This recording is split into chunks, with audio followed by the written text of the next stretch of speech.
রাধে রাধে বন্ধুরা, কৃষ্ণ কথা উইথ ইন্দু চ্যানেলে আপনাদের সকলকে অনেক অনেক স্বাগত। আমরা সকলেই সারাদিনে কিছু না কিছু কর্ম করি, তাই না? হ্যাঁ, আমাদের কর্ম করতেই হয়, কারণ কর্ম না করে আমরা একটি ক্ষণও থাকতে পারি না। তাই কর্ম যেহেতু করতেই হবে, অর্জুন একবার ভগবানকে প্রশ্ন করেছিলেন যে কর্ম নাকি কর্মত্যাগ, এই দুটির মধ্যে কোনটি শ্রেষ্ঠ? ভগবান অর্জুনকে বলেছিলেন কর্মত্যাগ অপেক্ষা কর্মই শ্রেষ্ঠ। তবে সে কর্ম কেমনভাবে করতে হবে সে প্রসঙ্গে ভগবদ গীতায় কিছু উপদেশ দিয়েছেন। আজ আমরা সেই সম্পর্কে আলোচনা করব। তো চলুন শুরু করা যাক।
অতএব জনসাধারণকে শিক্ষা দেওয়ার জন্য তোমার কর্ম করা উচিত।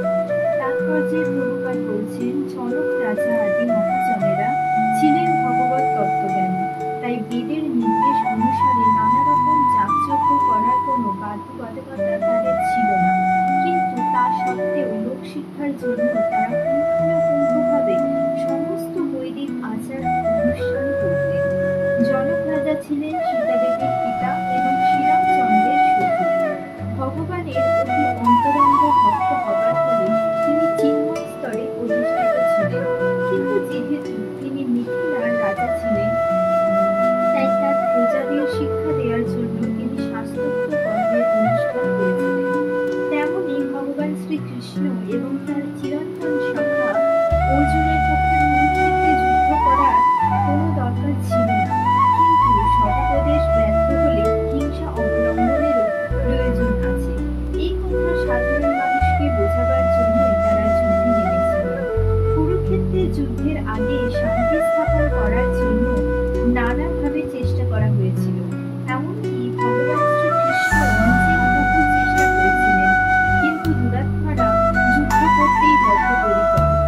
এইরকম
লাভ করে থাকেন।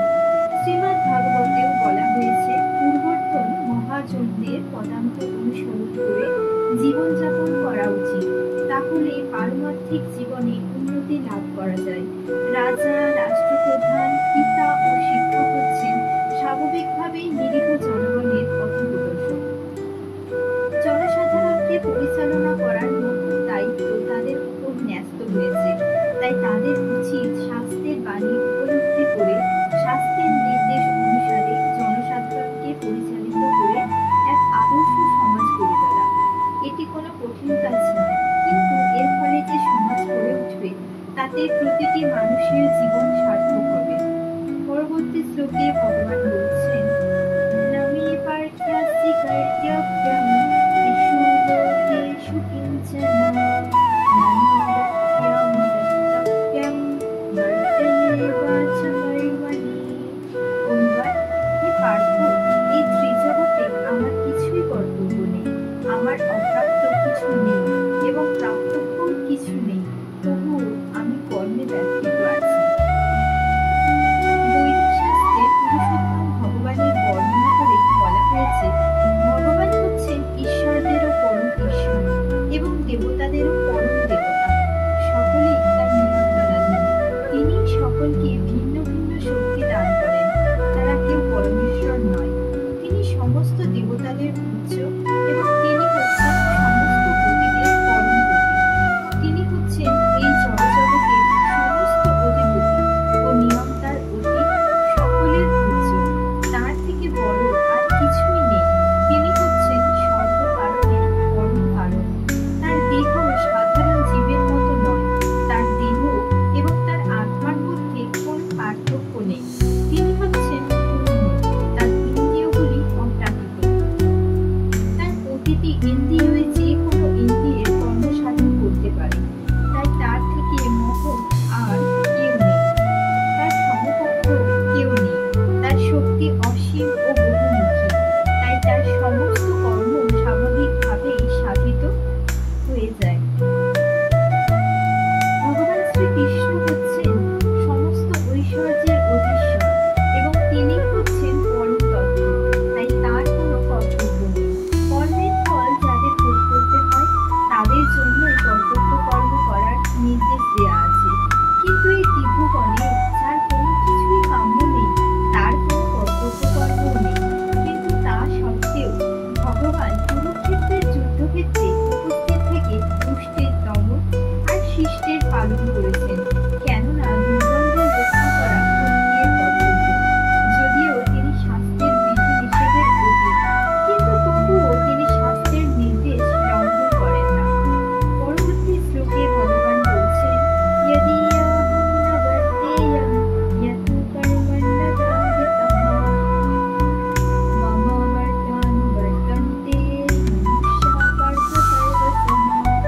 অনুবাদ: হে পার্থ, আমি যদি অনরস হয়ে কর্তব্য কর্মে প্রবৃত্ত না হই, তবে আমার অনুবর্তী হয়ে সমস্ত মানুষই কর্মত্যাগ করবে। তাৎপর্যে প্রভুপাদ বলছেন, পারমার্থিক উন্নতি লাভের জন্য সুশৃঙ্খল সমাজ ব্যবস্থা গড়ে তুলতে হয় এবং এভাবে সমাজকে গড়ে তোলবার জন্য প্রতিটি সভ্য মানুষকে নিয়ম ও শৃঙ্খলা অনুসরণ করে সুসংযত জীবনযাপন করতে হয়।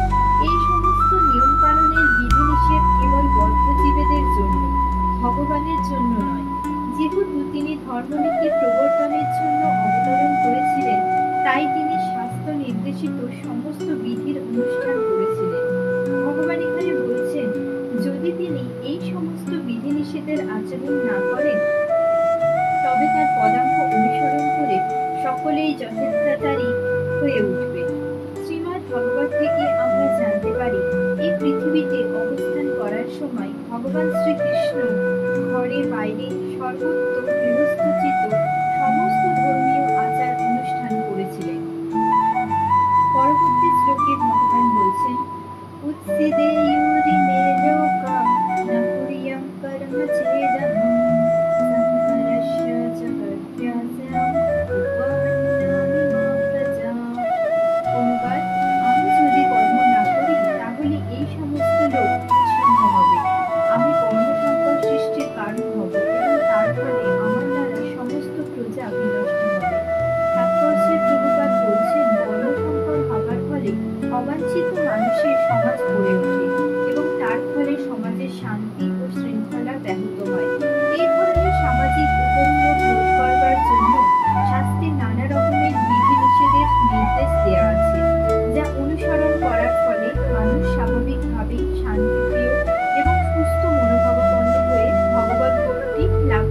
পারে। ভগবান যখন এই পৃথিবীতে অবতরণ করেন তখন তিনি জীবের সর্বাঙ্গীন মঙ্গল সাধনের জন্য এই সমস্ত শাস্ত্রীয় বিধিনিষেধের তাৎপর্য ও তাদের একান্ত প্রয়োজনীয়তার কথা মানুষকে বুঝিয়ে দেন। ভগবান হচ্ছেন সমস্ত জগতের পিতা, তাই জীব যদি বিপদগামী হয়ে পথভ্রষ্ট হয় পক্ষান্তরে ভগবানই তার জন্য দায়ী হয়। তাই মানুষ যখন শাস্ত্রের অনুশাসন না মেনে যথার্থতার করতে শুরু করে তখন ভগবান নিজে অবতরণ করে পুনরায় সমাজে শান্তি ও শৃঙ্খলা প্রতিষ্ঠা করেন। তেমনি আমাদের মনে রাখতে হবে ভগবানের পদাঙ্ক অনুসরণ করাই আমাদের কর্তব্য। ভগবানকে অনুকরণ করা কোনো অবস্থাতেই আমাদের উচিত নয়। অনুসরণ করা আর অনুকরণ করা এক পর্যায়ভুক্ত নয়। ভগবান তার শৈশবে গোবর্ধন পর্বত তুলে ধরেছিলেন, কিন্তু তাকে অনুকরণ করে আমরা গোবর্ধন পর্বত তুলতে পারি না। কোনো মানুষের পক্ষে তা করা সম্ভব নয়। ভগবানের সমস্ত লীলাই অসাধারণ। তার লীলা অনুকরণ করে ভগবান হবার চেষ্টা করা মূর্খতারই নামান্তর। তাই আমাদের কর্তব্য হচ্ছে তাকে অনুসরণ করে আমাদের জীবনের প্রকৃত উদ্দেশ্য খুঁজে পাওয়া। কোনো অবস্থাতেই তার অস্বাভাবিক লীলার অনুকরণ করা আমাদের কর্তব্য নয়। শ্রীমদ্ ভাগবতে বলা হয়েছে, ভগবান এবং তার শক্তিতে শক্তিমান ভক্তদের নির্দেশ সকলের অনুসরণ করা কর্তব্য। তাদের দেয়া উপদেশ আমাদের সর্বাঙ্গীন মঙ্গল সাধন করে এবং যে মানুষ বুদ্ধিমান সে যথাযথভাবে এই সমস্ত উপদেশগুলিকে পালন করে। কিন্তু আমাদের সবসময় সতর্ক থাকা উচিত যাতে আমরা কখনো তাদের অনুকরণ না করি। দেবাদিদেব মহাদেবকে অনুকরণ করে বিষপান করা আমাদের কখনোই উচিত নয়। আমাদের সর্বদা ঈশ্বরের পথ বিবেচনা করা উচিত। অথবা যারা অসীম ক্ষমতাশালী রূপে চন্দ্র ও সূর্যের গতি প্রকৃতপক্ষে নিয়ন্ত্রণ করতে পারেন, এই প্রকার শক্তি ছাড়া কারো অসাধারণ শক্তি সম্পন্ন ঈশ্বরদের অনুকরণ করা উচিত নয়। আমাদের কর্তব্য হচ্ছে তাদের অনুসরণ করা। সমুদ্র মন্থনের সময় যে বিষ উঠেছিল তা পান করে মহাদেব জগৎকে রক্ষা করেছিলেন। কিন্তু কোনো সাধারণ মানুষ যদি তার এক কণা বিষ পান করে তবে তার মৃত্যু অবধারিত। কিছু মূর্খ লোক আছে যারা নিজেদের মহাদেবের ভক্ত বলে প্রচার করে এবং মহাদেবের বিষ খাওয়ার অনুকরণ করে গাঁজা আদি মাদকদ্রব্য পান করে। তারা জানে না এর মাধ্যমে তাদের মৃত্যুকে তারা ডেকে আনছে। তেমনি কিছু ভণ্ড কৃষ্ণ ভক্তও দেখা যায় যারা নিজেদের ইন্দ্রিয় তৃপ্তি করবার জন্য ভগবানের অতি অন্তরঙ্গ লীলা রাসলীলার অনুকরণ করে। তারা ভেবেও দেখে না ভগবানের মতো গোবর্ধন পর্বত তোলবার ক্ষমতা তাদের নেই। তাই শক্তিমানকে অনুকরণ না করে তাকে অনুসরণ করাটাই হচ্ছে আমাদের কর্তব্য। আমাদের শিক্ষা দেবার জন্য ভগবান যে সমস্ত উপদেশ দিয়ে গেছেন তা পালন করলেই আমাদের পরমার্থ সাধিত হবে। কিন্তু তা না করে যদি আমরা নিজেরাই ভগবান সাজতে চাই তাহলে আমাদের অধঃপতন অবধারিত। আজকের জগতে বহু অবতারের দেখা মেলে। লক্ষ্য হবার জন্য অনেক ধর্ম নিজেদের ভগবানের অবতার বলে প্রচার করে, কিন্তু সর্বশক্তিমান ভগবানের সর্বশক্তিমত্তার কোনো চিহ্নই তাদের মধ্যে দেখা যায় না। পরবর্তী শ্লোকে ভগবান বলছেন, সাক্ষাৎকারমান্য বিদ্যাং যথা কুর্বন্তি ভারত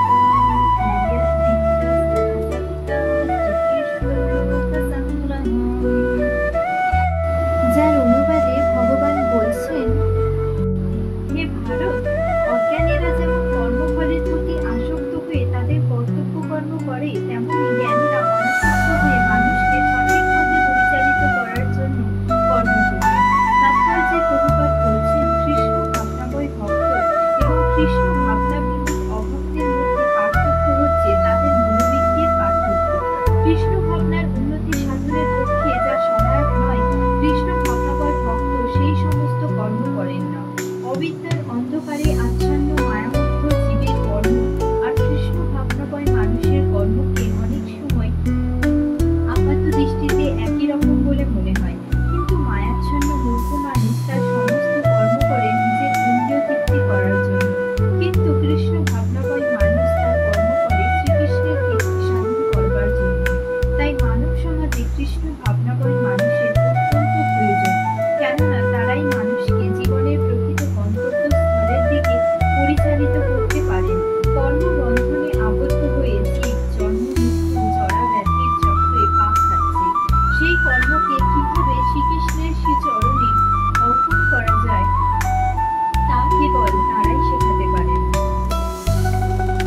তাহলে বন্ধুরা, আজকের শ্লোকগুলি থেকে আমরা এটাই জানলাম যে আমাদের কর্ম করতে হবে এবং সেই কর্ম আমাদের নিষ্কামভাবে করতে হবে এবং কর্মের ফল সর্বদা আমাদের ভগবান শ্রীকৃষ্ণের চরণে অর্পণ করতে হবে, তাহলে আমাদের মানব জীবন সার্থক হবে।